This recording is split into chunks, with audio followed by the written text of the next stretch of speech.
ओम शांति। 11/8/90 अव्यक्त संदेश है।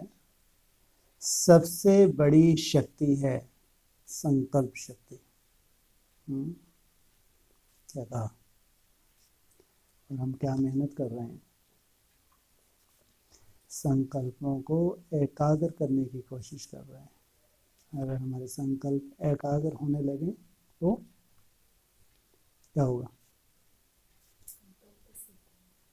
जो भी संकल्प आएगा वो होना है। और फिर जब इतने सुंदर संकल्प शक्ति को एकाग्रता आ जाती है, संकल्प कैसे करते हैं? कैसे संकल्प होंगे?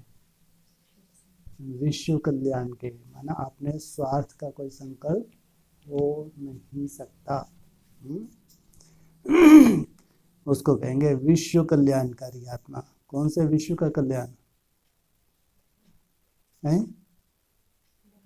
ब्राह्मण। कितना बड़ा ब्राह्मणों का विश्व है? कितने हैं ब्राह्मण? ब्राह्मण कितने हैं? लाखों कितने? 9 लाख तो हैं कम से कम, जिनसे नई सृष्टि की शुरुआत होती है। जैसी बुद्धि एकाग्र हुई 9 लाख का कल्याण हो गया। ऐसा प्रजा क्वालिटी का कल्याण होगा एक साथ। हाँ, ऐसा नहीं कि 9 लाख का एक साथ ही कल्याण हो जाए। जैसे जैसे संकल्प शक्ति एकाग्र होगी तो कौन से विश्व का कल्याण होगा? 16,000 का एक साथ कल्याण होगा। चलो हो गया सत्य। 16,000 में कितनी कमजोर आत्माएं भी हैं जो ढेर सारे जन्म तो प्रजा में चली जाती हैं। बाबा ने बताया समर्पण हुआ इसलिए बहुत कम नहीं के बराबर जन्म जो है वो प्रिंसेस बनती हैं। तो वो तो 36 तक उनका कल्याण होगा या पहले ही हो गया? 36 तक। तो जैसे ही तुम्हारी संकल्प शक्ति हैं अच्छा, पहले बोलना शुरू कर दो। क्यों घसीट घसीट कर लाओ? बोलो। चढ़ती कला तेरे बहाने वही सरो, फिर ढेर सारे बिच्छू टिंडन भी आ गए, अंधियां भी आ गई, सब आ गए। हाँ, जो अव्वल नंबर पुरुषार्थी जो ऑलरेडी अपनी ताकत लगा रहे हैं, पहले भगवान का सहयोग उनको मिलेगा, सबको मिलेगा।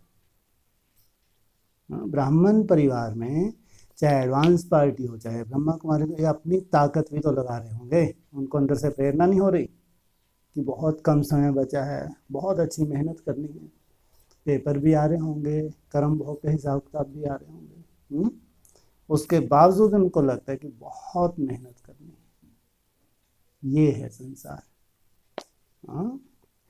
ये संसार ही पूरे विश्व के कल्याण के निमित्त बनता है। जब तक ये संसार ना उठे, इनकी चढ़ती कला ना हो तो भी चाहे 16,000 चाहे 9 लाख या 700 करोड़ आत्माओं का कल्याण हो नहीं सकता। इसलिए क्या बोला? सबसे बड़ी शक्ति। कुछ मेहनत लगती नहीं लगती? ये तो उनसे पूछो जो मेहनत कर रहे हैं। उनसे पूछो 60 सेकंड कितनी बड़ी आफत है। 60 सेकंड, जबकि जाना कितने तक है? अच्छा, बस 8 घंटा तक जाना है। ये मुरली में लक्ष्य दिया एकदम। जब 8 घंटा तक तुम्हारी स्टेज बनी, क्या बन जाओगे? कर्मातीत अवस्था। कोई भी व्याधि तुम्हारे आसपास फटक सकती है। आसपास की बात है। सोचो कितना सुंदर वायुमंडल होता है। तुम्हारे आसपास भी कोई व्याधि नहीं आ सकती। ये एकाग्रता की शक्ति। लेकिन जब हम प्रैक्टिस करते हैं, ऐसा नहीं जब 8 घंटे होगी तभी। जब हम प्रैक्टिस करते हैं तो बीच बीच में एकाग्रता होती है, तब तो वहां तक पहुंचते हैं। या वहां 1 सेकंड में ही पहुंच जाएंगे 8 घंटे में? बाबा तो कहते हैं 20 साल, 30 साल, 33 साल हैं, लगते होंगे, नहीं लगते होंगे, नहीं लगते होंगे, सोचो। तो ये भी स्टेजेस हैं, जैसे जैसे एकाग्रता बढ़ती जाती है वैसे वैसे कल्याण होता जाता है। इसलिए सबसे बड़ी शक्ति, कितनी भी मेहनत लग रही है, हाँ, लेकिन वायुमंडल शुद्ध होता जाता है और तुम्हारी मेहनत को आगे चल के क्या होगा, 4 चांद लग जाएंगे। जो आज असंभव हो रहा है एकाग्रता, वो क्या होने लगेगी, संभव और सहज। इसलिए बोला सहज नहीं होगी तो निरंतर हो ही नहीं सकती, हो ही नहीं सकती। पहले होगी सहज। जैसे अपने को सबसे सहज क्या है, तुमको बोलो 1 हफ्ते के लिए कहाँ चले जाओ, हैं, भट्टी में मैंने क्या, इससे बातचीत नहीं, हाँ देख कितना बढ़िया, मौन में तुमको कोई दिक्कत है, तुम क्या कहोगे, हम तो महीनों मौन में रह सकते हैं। और ऐसा नहीं तेरा बहुत दुखी चेहरा होगा, बोल नहीं पा रही मैं, मजबूरी हो गई, ऐसा लगेगा। सोचो मन का भी ऐसा मौन हो जाए। तो ये प्रैक्टिस की बात है, कोई चमत्कार नहीं है, लेकिन लंबे समय की जो प्रैक्टिस होती है तो उसके रिजल्ट कब निकलती है, अंत में उसकी रिजल्ट तुम्हारे सामने आती है। सबसे बड़ी शक्ति संकल्प शक्ति, भाइयों की योग भट्टी में अव्यक्त वतन से प्राप्त त्रिकालदर्शी बाप दादा का अव्यक्त संदेश आज अमृत वेले बाबा के पास गई तो इस बारी का विशेष दृश्य देखा कि बाबा एक बहुत ऊंचे पहाड़ी के ऊंची पॉइंट पर फरिश्ते रूप में खड़े थे। टाइम कौन सा, अमृत वेले जब मैं गई तब की बात है, ऐसा नहीं दिन में धूप में खड़े थे। बाबा का टाइम कौन सा है खास बच्चों से मिलने का, अमृत वेला खास बताया मुकर्रर टाइम है।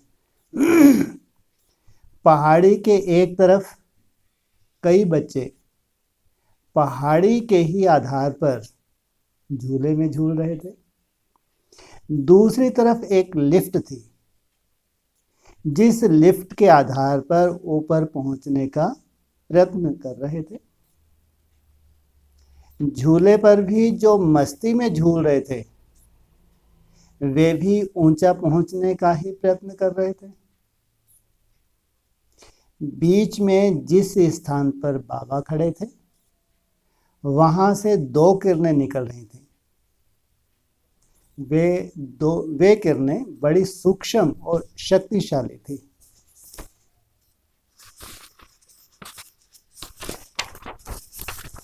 जब मैं पहुंची तो बाबा ऊपर थे, हम नीचे थे। हमारे पहुंचते ही बाबा ने कहा, आओ मेरे संकल्प शक्ति पर विजय प्राप्त करने वाले राज दुलारे बच्चे आओ। किनको बुलाया, अपने समीप किनको बुलाया, संकल्प शक्ति पर विजय प्राप्त करने वाले, और दुलारे नहीं, कौन से, राज दुलारे बच्चे आओ। तो हम बाबा की तरफ ही देख रहे थे। बाबा ने नैनों का इशारा किया। थोड़े समय के बाद बाबा बोले, बच्ची संकल्प की भाषा को जानती हो। मैं तो बाबा की तरफ देख रही थी। बाबा ने कहा, इस समय बाबा का क्या संकल्प है, तुम कैच कर सकती हो। तो हम कैच करने का प्रयत्न कर रही थी। उसके बाद ऐसा बोलते हुए फिर बाबा डेड साइलेंस के स्वरूप में चले गए। वह बहुत पावरफुल स्टेज थी। एकदम बाबा निसंकल्प। हमने कैच किया कि जैसे बाबा हमको इशारा कर रहा है कि यह जो 2 किरणें हैं लाइट और माइट की हैं, इन किरणों के आधार से ऊपर आ जाओ, है ना। जिस स्टेज पर बाबा है वहां पे आ जाओ। हमने भी यही संकल्प किया कि इन किरणों के आधार से ऊपर पहुंचना है। कौन कौन सी किरणें? एक लाइट और एक माइट।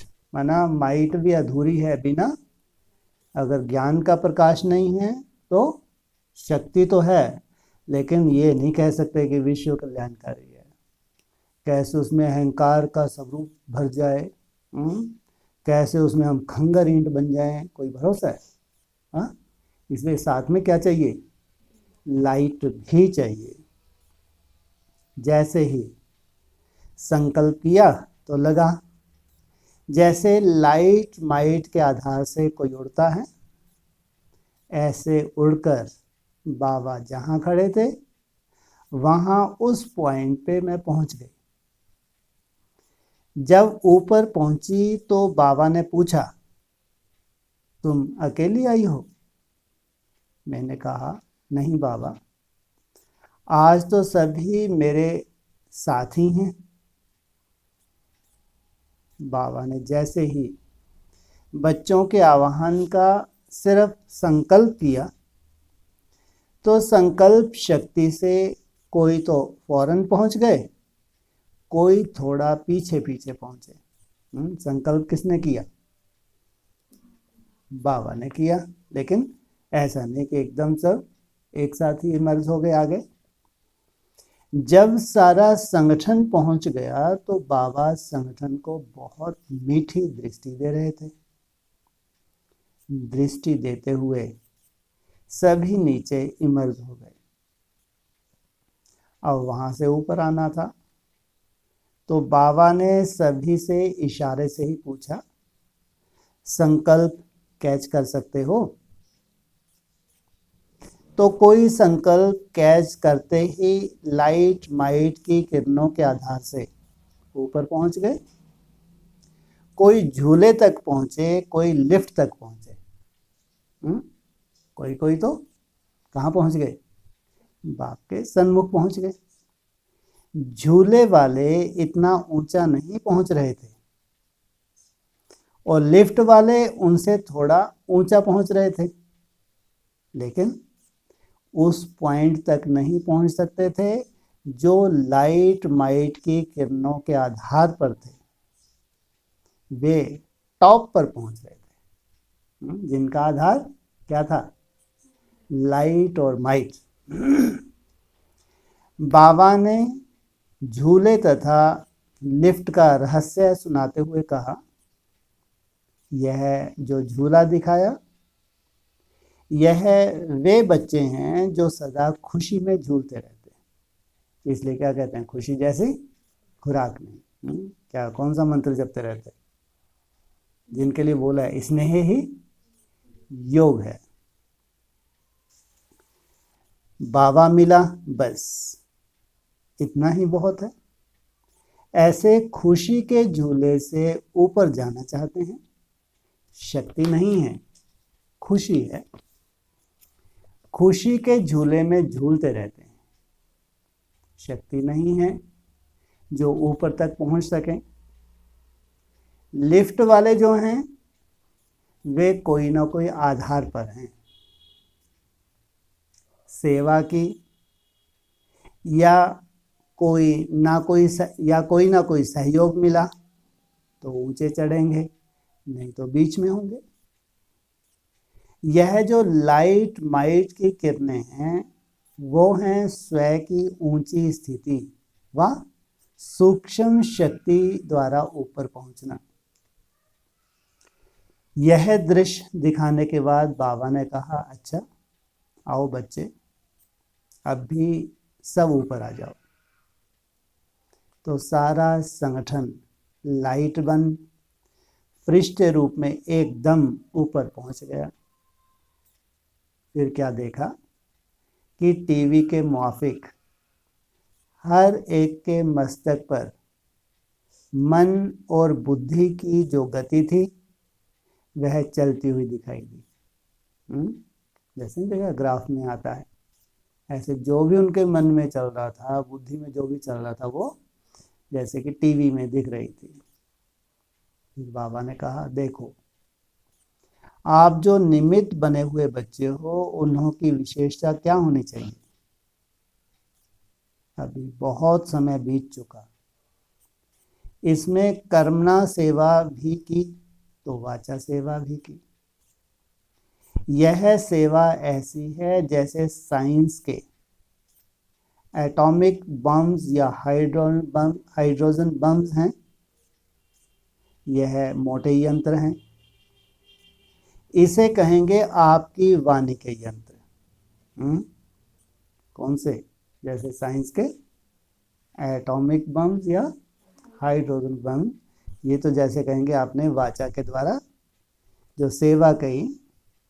लेकिन आजकल साइंस वाले भी सूक्ष्म में जा रहे हैं, वह भी लाइट की सूक्ष्म किरणों से, लेजर किरणों से कितने भिन्न भिन्न अनुभव करा रहे हैं। अभी सागर के किनारे का अनुभव करा देते, कभी झूले का अनुभव करा देते, कभी साइलेंस का अनुभव, कभी जंगल का अनुभव करा देते। तो आजकल की इन्वेंशन बहुत सूक्ष्म है। इस रीति से जैसे यह लाइट की रेजिज के द्वारा सब अनुभूति करा सकते हैं, कहाँ भी पहुंचा सकते हैं और कहाँ से भी कनेक्शन जोड़ सकते हैं। अब ऐसे ही आप जो निमित्त आत्माएं हो, उन्हें अभी किरणों द्वारा सेवा करनी चाहिए। किनको? आप जो खास जो निमित्त हैं विश्व कल्याण के लिए, उन्हें अभी किरणों द्वारा सेवा करनी चाहिए। सबसे बड़ी से बड़ी शक्तिशाली जो किरणें हैं, वे हैं संकल्प शक्ति की। तो इस समय बच्चों को संकल्प शक्ति को यूज करना चाहिए। एकदम अभी कौन सा समय? लास्ट का समय। बाबा ने कहा, देखो ब्रह्मा की दो रचनाएं गाई हुई हैं, एक मुख वंशावली और दूसरा कहते हैं ब्रह्मा ने संकल्प से सृष्टि रची। तो रचना रचने की पावर संकल्प में भी है। तो पहले मुख वंशावली मोटा रूप रहा और अभी संकल्प शक्ति से रचना हो रही है। अभी जो सारी सेवाएं बढ़ रही हैं, वह संकल्प शक्ति से बढ़ रही हैं। तो जैसे ब्रह्मा ने संकल्प से सृष्टि रची, वैसे आप विशेष ब्राह्मण आत्माओं को भी यही सेवा करनी है। संकल्प शक्ति जो महान शक्ति है, उसे अभी तक कम यूज करते हो। यूज भी कौन करेंगे? जिनके पास संकल्प शक्ति होगी। संकल्प शक्ति होगी माना जिन्होंने संकल्पों क्या किया होगा? एकाग्र किया होगा, कंट्रोल किया होगा, वो ही शक्ति है। संकल्प शक्ति जो महान शक्ति है, उसे अभी तक कम यूज करते हो।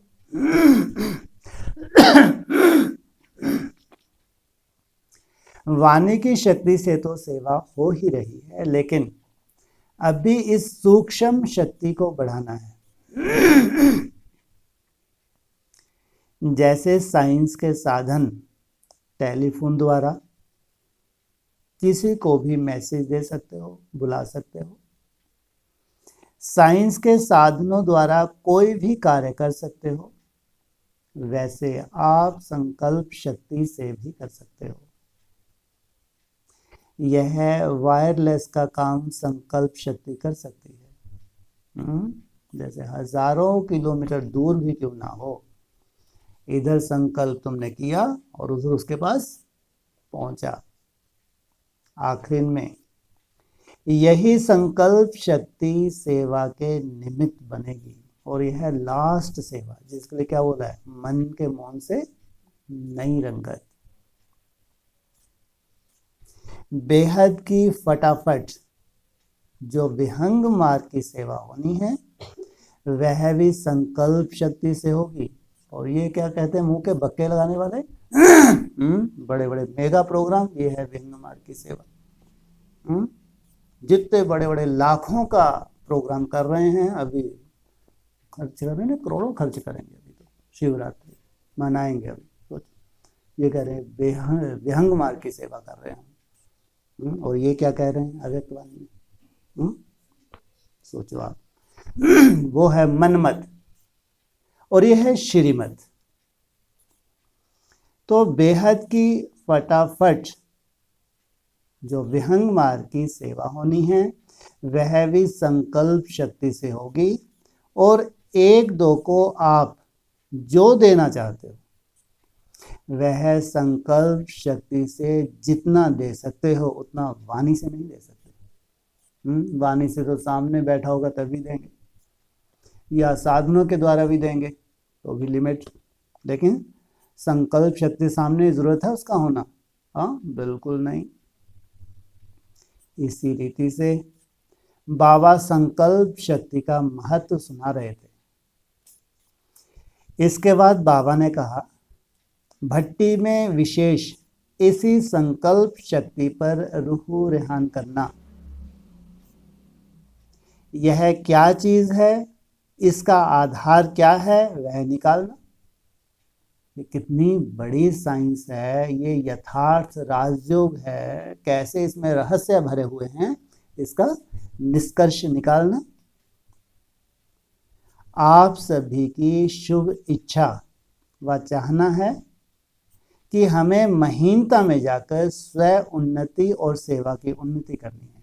कहाँ जाना है? महीनता में जाकर, माना सूक्ष्मता में जाकर। तो अंतर्मुखी होकर इस सूक्ष्म संकल्प शक्ति की प्राप्तियों को अनुभव करो। संकल्प शक्ति से क्या क्या प्राप्ति हो सकती है उसको प्रैक्टिकल में यूज करो। कितनी बड़ी बात है। जितना यूज करते जाएंगे उतना संकल्प शक्ति की महानता का अनुभव होता जाएगा। क्या कहा? जितना यूज करेंगे तो आपको क्या होगा, इतना अपने ऊपर कॉन्फिडेंस होगा। बोल तो कॉमन हो गए हैं, बोलने द्वारा जो सभी सेवा कर सकते हैं, लेकिन यह जो सेवा है वो आप लोग कर सकते हो। अभी आवश्यकता इस सेवा की है जिससे ही एकदम 9 लाख तैयार हो जाए। एकदम कितने तैयार हो जाए? सोचो कैसे लॉलीपॉप दे रहे, 9 लाख एकदम तैयार हो जाए, ये महावाक्य हैं। कितनी बड़ी आफत छुपी होगी इसके अंदर। और ये महावाक्य हैं। चढ़ती कला तेरे भाने अब कच्छू भी हो, बाप रे बाप, जिससे एकदम 9 लाख क्या हो जाए, तैयार हो जाए। कितनी खुशी की बात नहीं? एकदम बोला या धीरे धीरे बोला? एकदम। इसलिए खास बोला है, तुम्हारी कर्मातीत अवस्था एकदम शुरू हो जाएगा ड्रामा। कहाँ पे? ब्राह्मणों की दुनिया में। बाप रे बाप। और खास 9 लाख तो चाहिए ही चाहिए। उनसे ऊपर जो श्रेष्ठ हैं, उनकी तो फिर बात ही क्या है। कितने हैं? अगर नहीं है उनका पुरुषार्थ तो उनकी कितनी बड़ी आफत है, समझो। 108 तो कम से कम 7 कदम बढ़ाने वाले हैं ही, 8 की तो फिर बात ही छोड़ो। अभी आवश्यकता इस सेवा की है जिससे एकदम 9 लाख तैयार हो जाएं।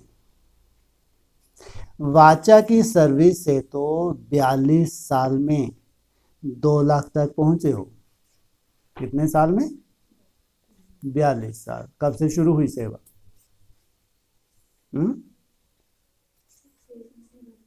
हाँ जी, 71 से। हाँ, तो कितने साल हो गए? 40 साल कब हुए? एडवांस की किसी भी मुरली में उठा के देख लो, 40 साल हुए ही नहीं कभी।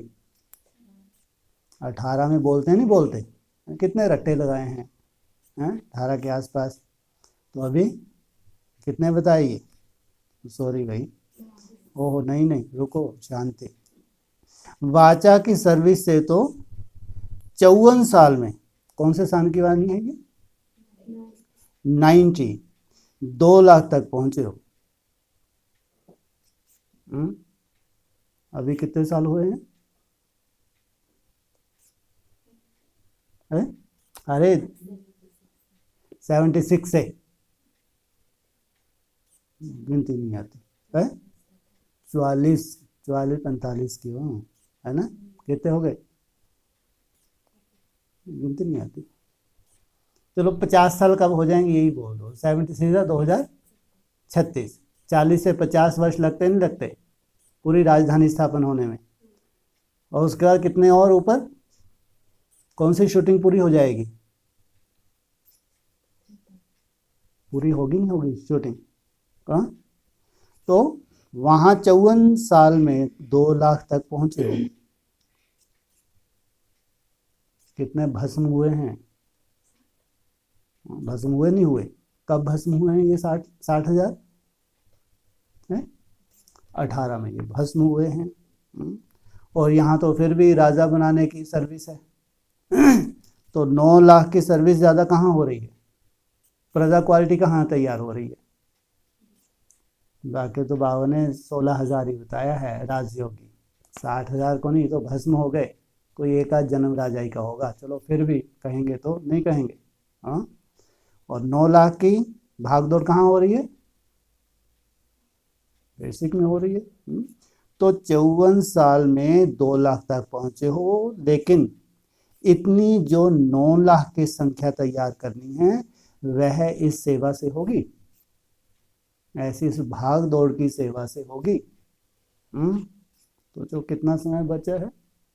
9 लाख भी राजधानी पूरी स्थापन माना, 16 हजार तो राजा महाराज, लेकिन उनकी प्रजा कितनी है?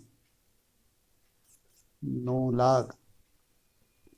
वह इस सेवा से होगी। इसमें स्वयं उन्नति, विश्व की उन्नति व सेवा की उन्नति समाई हुई है। किसमें? संकल्प शक्ति में। स्वयं उन्नति के प्रति अलग समय दो और सेवा के लिए अलग समय दो। अब इतना समय नहीं है।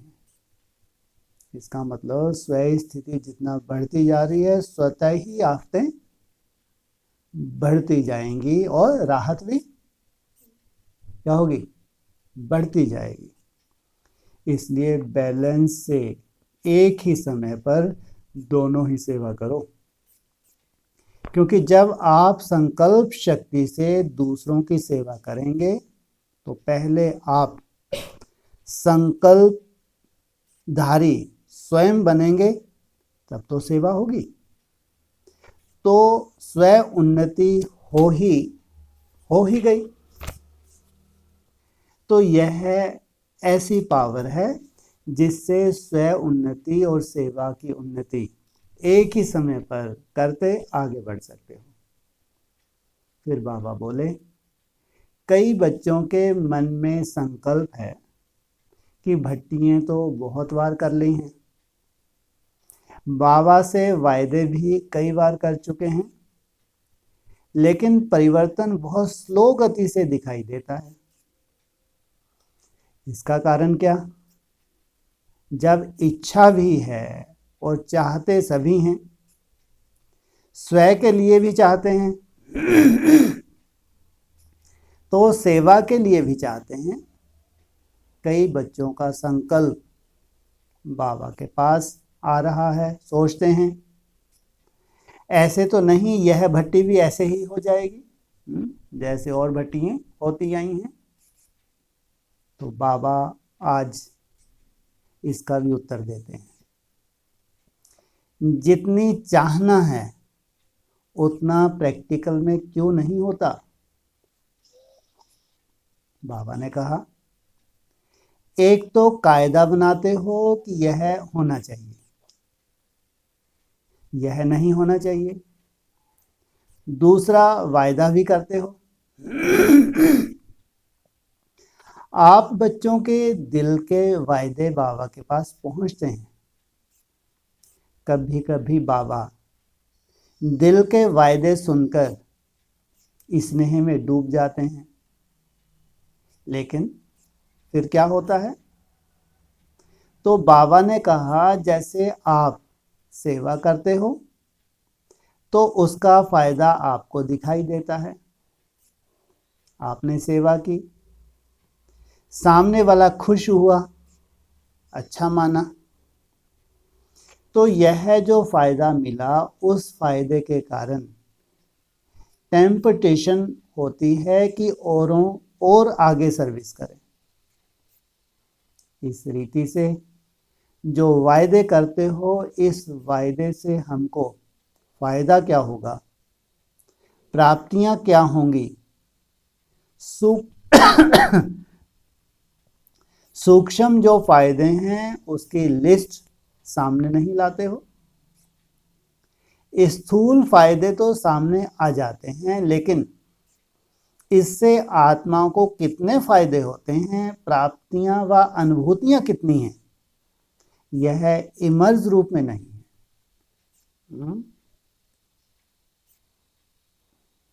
जो कायदे पर चलने व वायदा करने से जो फायदे हैं, उनकी लिस्ट सामने रखो, उन्हें इमर्ज करो।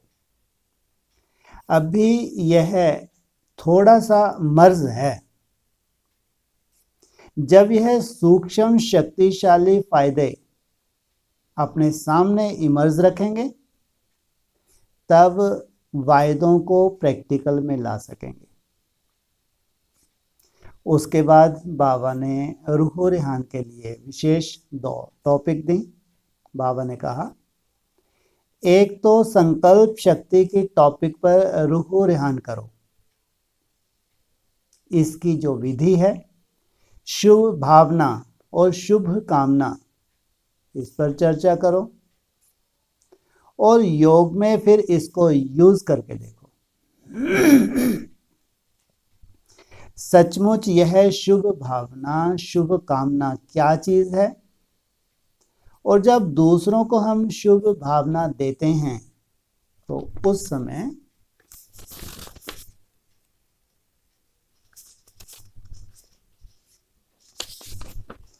क्या स्थिति होती है? कितना इससे हम एक दो के नजदीक आते हैं, आत्मा के संस्कारों में कितनी समीपता फील होती है, इस अनुभव को बढ़ाओ। पहले रूह रिहान करो, फिर पॉइंट निकालने के बाद प्रैक्टिकल में उस स्थिति में बैठो।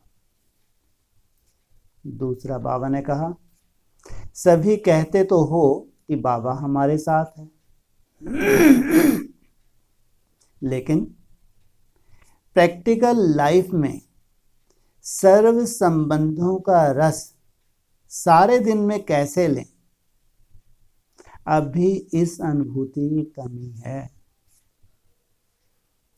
तो भिन्न भिन्न दिनचर्या के अनुसार, कर्म के अनुसार बाबा के भिन्न भिन्न संबंधों का अनुभव करो, रस लो। सर्व संबंधों की अनुभूति क्या होती है, इस पर रूह रिहान कर इसकी डीपनेस में जाओ। ऐसे टॉपिक सुनाते बाबा ने सभी को बहुत बहुत याद प्यार दी। 14/8/90 दूसरा संदेश है, ब्रह्मा बाप समान दृष्टि में स्नेह और स्वयमान समाया हो। जन्माष्टमी के पर्व पर महारथी भाई बहनों के संगठन में अव्यक्त वतन से प्राप्त त्रिकालदर्शी बाप दादा का अव्यक्त संदेश। आज अमृत वेले आप सभी की याद प्यार लेते हुए जैसे ही हम बाबा के पास पहुंची तो देखा ब्रह्मा बाबा जैसे अपने कमरे में गद्दी पर तकिए के सहारे बैठते थे वैसे ही बैठे हैं। हम वहां ही बाबा के पास पहुंचे। बाबा मुस्कुराते हुए बोली, बच्ची आज किसको साथ लाई हो? मैं मुस्कुरा रही थी। इतने में बाबा ने कहा, आज अष्टमी है ना? मैंने देखा। यह कहते ही अष्टरत्न ब्रह्मा बाबा के सामने इमर्ज हो गए। सभी रत्नों को बाबा दृष्टि दे रहे थे। उस दृष्टि में बहुत स्वाभिमान और स्नेह भरा हुआ था। बाबा एक एक बच्चों को देखते हुए बोले, आओ मेरे डबल जन्म के साथी, कर्तव्य के साथी, देश के साथी और सदा साथ रहने वाले साथी बच्चे। ऐसे कहते हुए बाबा ने बच्चों का स्वागत किया और कहा कि देखो, ब्राह्मण जन्म में भी ब्रह्मा के जन्म साथी हो। शिवाय आधार लिया, साथ साथ जिनका साथ साथ जन्म हुआ, तो जन्म साथी हो, कर्तव्य में भी साथी हो। चाहे संगम युग सेवा के कर्तव्य में, चाहे भविष्य में राजकर्ता के कर्तव्य में, दोनों में साथी हो। ब्रह्मा के जन्म स्थान तथा राज स्थान के भी साथी हो। साथ साथ तुमने जन्म भी साथ साथ लिए और राज भी साथ साथ किया है और परम धाम घर में भी साथी। अभी इस सृष्टि पे परम धाम उतरने वाला नहीं उतरेगा, नहीं उतरेगा, उतरेगा, उसमें भी साथी। तो क्या संकल्प रुकेंगे नहीं, कभी नहीं रुकेंगे कभी। अगर साथी हैं तो निश्चित रूप से साथ साथ परम धाम जाना है। बाबा जैसे जैसे कह रहे थे तो बाबा की दृष्टि में स्वाभिमान और स्नेह दोनों साथ साथ समाये हुए थे। इस रीति जो भी बच्चे इमर्ज थे उनके चेहरे पर भी यह दोनों लहरें दिखाई दे रही थी। उसी में ही सब खोए हुए थे। इसके बाद बाबा ने कहा, सभी को सदा साथ की बधाई हो। तो सभी मुस्कुराते रहे।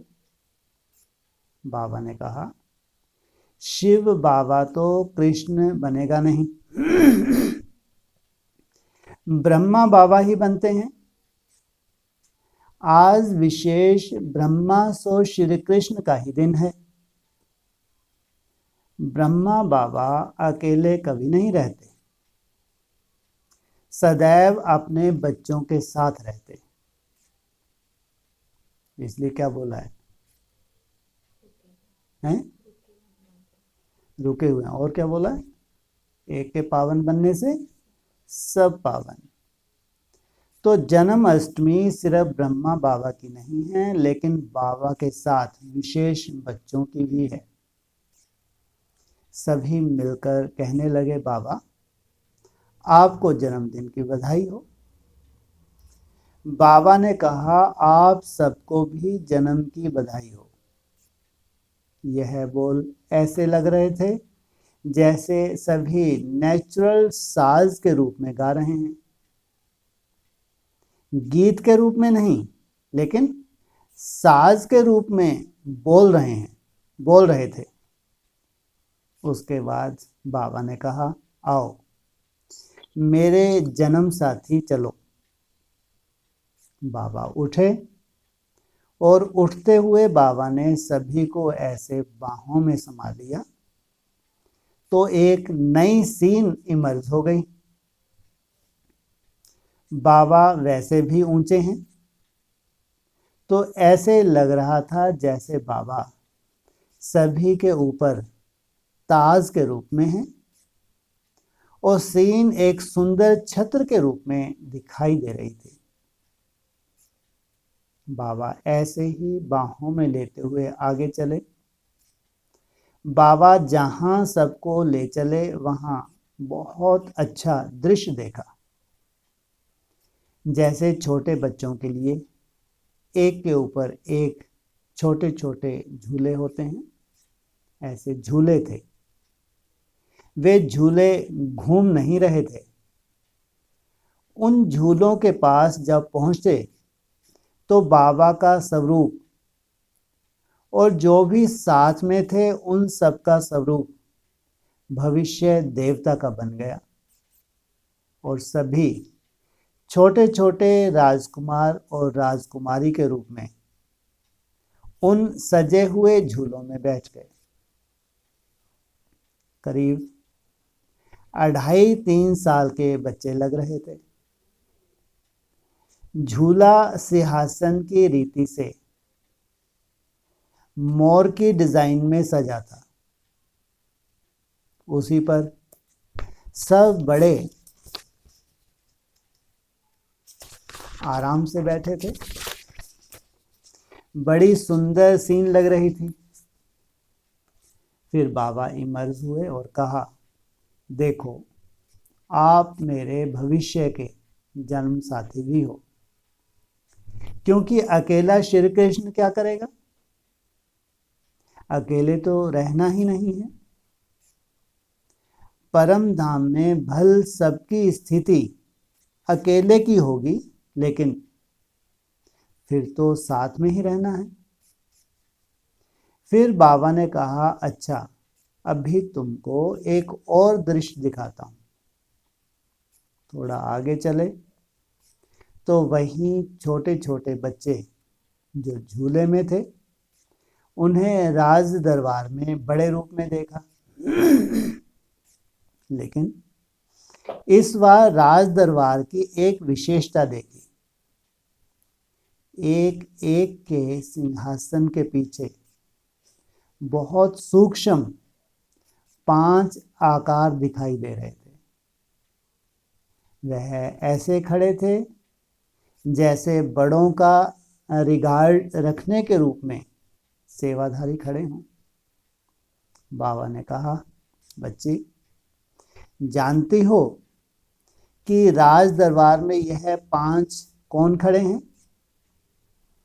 बाबा ने कहा, यह है तुम्हारी दासियां 5 तत्व। सच में क्या होगा? 5 तत्व तुम्हारे दासी के रूप में सेवा करेंगे। यह 5 तत्व सेवाधारी बनकर तुम्हारे राज दरबार में खड़े हैं, क्योंकि तुम बच्चे अभी ही प्रकृति जीत और माया जीत बनते हो। कहाँ बनते हो? सतयुग में। हाँ, अभी ही। प्रकृति जीत माना कहाँ है? 5 तत्व। हाँ, ये जो शरीर की अगर कोई खिटपिट आती है, वो खिटपिट से तुम प्रभावित नहीं होते हो तो क्या कहेंगे? तुमने अपनी जैसे प्रकृति को जीता हुआ है। और फिर माया जीत। माया जीत माना 5 विकार। इसलिए यह प्रकृति तुम्हारी दासी बनकर खड़ी है। फिर सतयुग का दृश्य समाप्त हो गया और संगम का दृश्य इमर्ज हुआ। उसमें सभी बच्चे इमर्ज हो गए। बाबा सभी बच्चों को देखते हुए बहुत मीठे टोन में बोल रहे थे, मेरे लाडले सकीलधे नूरे रत्न बच्चे, सभी को नई दुनिया के नए जन्म की बधाई हो, बधाई हो, बधाई हो। टोन में बोल रहे थे। सभी को क्या दे दी? नई दुनिया के नए जन्म की बधाई हो, बधाई हो, बधाई हो। ऐसे बहुत अच्छे साज की रीति से बाबा ने यह बोल थे, बाबा के यह बोल थे। बाबा ने सभी को बधाई देते हुए स्वयं तथा स्नेह की दृष्टि दी। उसके बाद बाबा ने कहा, बच्चे संगठन बहुत अच्छा किया। बाबा के यह महावाक्य सदा याद रखते रहना कि जैसे अभी उमंग उत्साह है ऐसे सदा बना रहे। ऐसा नहीं हो कि यहाँ के वातावरण में उमंग उत्साह हो और सेवा स्थानों के वातावरण में या दुनिया के वातावरण में आने से फिर यह उमंग उत्साह कम हो जाए और फिर आप लोग कहो कि परिस्थिति ही ऐसी थी इसलिए यह हो गया। तो बाबा परिस्थिति शब्द नहीं सुनना चाहता, लेकिन समथिंग न्यू देखना चाहता है। परिस्थिति से अभी तक हम प्रभावित होते ही रहे, लेकिन अब कुछ नया चाहता है। जो भी संकल्प करो, बोलो, उसमें समथिंग न्यू करना है। यह भी जन्माष्टमी मनाकर जाना। श्री कृष्ण के साथ जन्माष्टमी तो आप सबकी भी है, लेकिन इस समय तुम्हारे नए उमंग उत्साह दृढ़ संकल्प द्वारा यह नई जन्माष्टमी है। बहुत ही पुरानी जन्माष्टमी भक्ति मार्ग में मनाते हैं, हर साल मनाते नहीं मनाते। और लास्ट अव्यक्तवाणी में क्या बोला? सब कुछ क्या होने वाला है? नई रीति, नई रस्म, सब कुछ नया नया होगा, कुछ पुराना होगा, सब कुछ नया होगा। तो यह नई जन्माष्टमी है। इस जन्माष्टमी को भूलना नहीं। बाबा ने कहा, आप पूछेंगे कि बाबा इसे अष्टमी क्यों कहते हैं?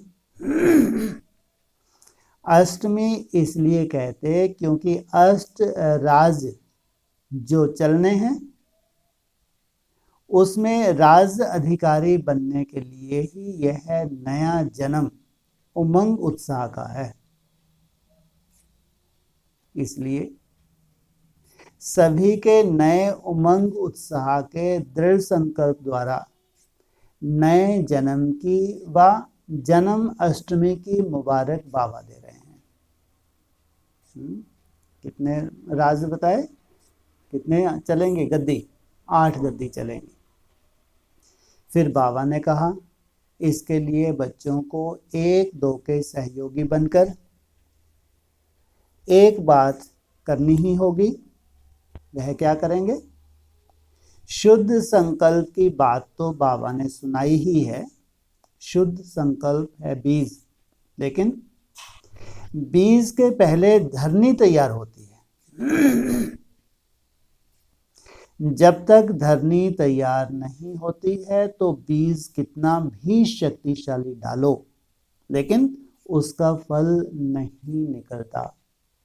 भले बीज अविनाशी है, लेकिन उसका फल कब निकलता है? जब धरनी शक्तिशाली होती है, अनुकूल होती है। श्रेष्ठ संकल्प का बीज तो डालना ही है। सेवा इस विधि से करनी ही है, लेकिन उसके पहले जैसे धरनी को तैयार करने के लिए हमेशा हल चलाया जाता है, ऐसे आजकल बच्चों की वृत्ति जो होनी चाहिए वह बेहद के वैराग्य की हो। यह बेहद के वैराग्य की हलचल का हल अपने अंदर चलाओ और सभी हलचलें खत्म हो जाएंगी। अब बेहद के वैराग्य के हल से धरनी को तैयार करो। कौन सा हल चलाओ? बेहद का वैराग्य। फिर यह शुद्ध संकल्प का बीज बहुत जल्दी प्रत्यक्ष फल देगा। वैराग्य है तो जरूर राग से दूर हो जाएंगे या राग भी लगे लगे रहें और तो कहेंगे वैराग। नहीं तो टाइम भी लगता और मेहनत भी करनी पड़ती। फिर बाबा ने इस बेहद की वैराग्य वृत्ति के लिए 3 बातें बोली। पहली, स्वयं के देह भान या और जो भी भान हो उसमें बेहद का वैराग। हद के सेवा भाव से बेहद का वैराग। कितनी बड़ी बात है। तीसरा, सेवा के साधनों से बेहद का वैराग। अगर साधन हैं तो साधनों को यूज करते हुए भी उनमें बुद्धि ना जाए, साधन इकट्ठे करने हैं। नहीं तो क्या करते हैं, सेवा की आड़ में साधन, इतने बड़े बड़े साधनों में पड़ जाते हैं, साधना गायब, कंपटीशन में आ जाते हैं। तो बाबा ने यह 3 बातें कही। इन 3 बातों से अब अपने अंदर पुरुषार्थ करके वैराग वृत्ति का हल चलाना है। बाबा ने कहा, इसी बेहद के वैराग वृत्ति की बहुत आवश्यकता है। इसका भी राज सुनाते हुए बाबा ने कहा, तुम्हारा नया राज भी तब तक नहीं आ सकता जब तक दुनिया में पहले बेहद का वैराग की वृत्ति नहीं होगी। बाप रे, क्या कहा, तुम्हारा नया राज भी तब तक नहीं आ सकता जब तक दुनिया में पहले बेहद के वैराग की वृत्ति नहीं होगी। छोटा सा कोरोना सबको क्या किया, वैराग दिलाया नहीं दिलाया, वैराग आया और गया। अब किसी को कोई चिंता है, फिर उसी ढर्रे में शुरू हो गए। दुनिया की तो बात नहीं, लेकिन इनका भी, ब्राह्मणों का भी वही पुराना ढर्रा फिर शुरू। तो अब क्या आने वाला है, क्या आने वाला है? हाँ, कोरोना का पाप। माना ऐसा वैराग आ जाए तो जब तक तुम्हारा शरीर ना छूटे वो बना रहे, चाहे हद में शरीर छोड़ो या बेहद में छोड़ो। इसको कहेंगे बेहद का वैराग। 14 साल ही तो बचे। हाँ, या तुमको हो 76 तक अभी समय पड़ा है, 40 साल और जोड़ दो, कितने हो गए, कितने हो गए? अब पूरा 54 ही तो हो गए। ये मत सोच लेना है कितना समय अभी, 14 साल हैं। और बनना है बेहद के वैरागी सबको। समय की बलिहारी है बेचारे की। किसकी बलिहारी है? किसकी बलिहारी? समय की। और तुम क्या कर रही हो? समय को समीप ला रही हो। क्या करती है उसके लिए? क्या करती है?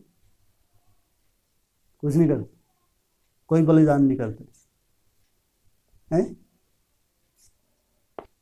समय को समीप ला रही हो। हम कोई बलिदान नहीं करते, समय को समीप लाने के लिए क्या करते हैं? याद करते हैं बस। हैं? गहराई से विचार करो, हम कैसे समय को समीप ला रहे हैं, कितना सुंदर बलिदान कर रहे हैं। परिवर्तन का आधार ही वैराग्य है। तुम बच्चे बेहद की वैराग वृत्ति से मनुष्य आत्माओं में अभी वैराग वृत्ति पैदा करो। पहले पहले किन में आएगा वैराग? हाँ, ये मनु की औलाद जो है, कौन है मनु की औलाद? एडवांस पार्टी वाले, इनकी ज़्यादा बड़ी आफत है। भगवान का बनने के बाद भी इनके अगर कर्म अच्छे नहीं रहे हैं तो बहुत बड़ी आफत है इनकी। ये हैं मनु की औलाद, मनुष्य। तो अभी इनके अंदर क्या पैदा करो? वैराग्य पैदा करो, तब परिवर्तन होगा, क्योंकि तो बीज हैं। कुछ भी हो जाता है, वैराग ना होने के कारण 1-2 मास के बाद फिर कहते कि यह तो होता ही है। दिल का वैराग नहीं आता, टेम्परेरी प्रभाव पड़ता है। इसलिए अब वैराग वृत्ति विश्व में फैलाओ, पूरे ब्राह्मणों के विश्व में वैराग्य आ जाए। जब वैराग आ जाएगा फिर निरंतर किस में टिक जाएंगे? भगवान की याद में टिक जाएंगे। वह तब फैला सकेंगे जब हरेक बच्चे में अपने अंदर बेहद की वैराग वृत्ति होगी। मेरा तो एक बाप, दूसरा ना कोई। हर स्थिति, हर परिस्थिति में बस बाबा। आपकी वैराग वृत्ति से वाइब्रेशन फैलेगा, उसी से विश्व में मनुष्य आत्माओं की वैराग वृत्ति बनेगी, तभी इस सृष्टि का परिवर्तन होगा। बाबा ने कहा बहुत अच्छा संगठन हुआ। बाबा के पास भिन्न भिन्न उमंग उत्साह के फूलों की भिन्न भिन्न खुशबू वतन में पहुंची। बाबा भी बीच बीच में चक्कर लगाते देखते थे और देख रहे हैं। इसलिए बाबा की बच्चों के प्रति यही आश है कि अभी बेहद की वैराग वृत्ति बनाओ और इसी वैराग वृत्ति से बहुत जल्दी परिवर्तन का प्रत्यक्ष फल देखेंगे। ऐसे कहते बाबा ने सभी को बहुत बहुत याद दी।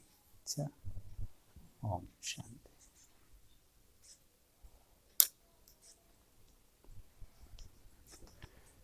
ओम शांति।